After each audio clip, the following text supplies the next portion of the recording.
காஞ்சிபுரத்தில் அண்ணா லயன்ஸ் சங்கம் சார்பில் 144ஆம் நாள் தொடர் சேவை சங்க தலைவர் பூபதி தலைமையில் சிறப்பாக நடைபெற்றது.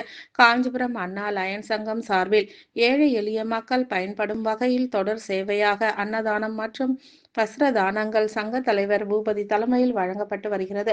அந்த வகையில் 1வது சேவை நமது சங்கத்தின் செயலாளர் லயன் கிருபாகரன் சகோதரரும் சங்கத்தின் உறுப்பினருமான லயன் செந்தில்குமார் அவர்களின் பிறந்த நாளை முன்னிட்டு காலை 9 மணி அளவில் காமராஜர் சாலையில் உள்ள சித்தீஸ்வரர் கோவில் வாசலில் சிறப்பு அன்னதானம் வழங்கப்பட்டது. இதனைத் தொடர்ந்து 2வது சேவையாக தாத்திமேடு ஆதரவற்ற குழந்தைகள் பள்ளிக்கு நமது சங்கத்தின் சார்பில் தின நாளிதழ்கள் வழங்கப்பட்டது.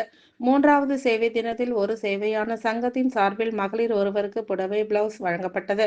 4வது சேவை தினத்தில் ஒரு சேவையான நமது சங்கத்தின் சார்பில் ஆண் ஒருவருக்கு வஸ்திரம் மற்றும் துண்டு வழங்கப்பட்டது.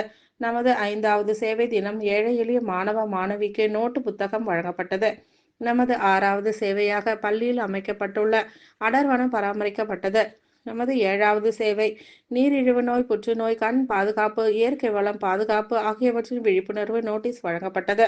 இந்த நிகழ்ச்சியில் கலந்து கொண்டு சிறப்பித்த சங்க தலைவர் பூபதி, செயலாளர் கிருபாகரன், குமரேசன், சுபாஷ் ராஜன், யுவராஜ், சுப்பிரமணி, நந்தகுமார், முரளி, சேகர், செந்தில்குமார், உமாபதி, கமல்தாசன், பன்னீர்செல்வம் ஆகியோர் கலந்து கொண்டு சிறப்பித்த அனைவருக்கும் பிறந்தநாள் காணும் சங்க உறுப்பினர் செந்தில்குமார் கதர் ஆடைகள் அணிவித்து நன்றிகளை தெரிவித்தார்.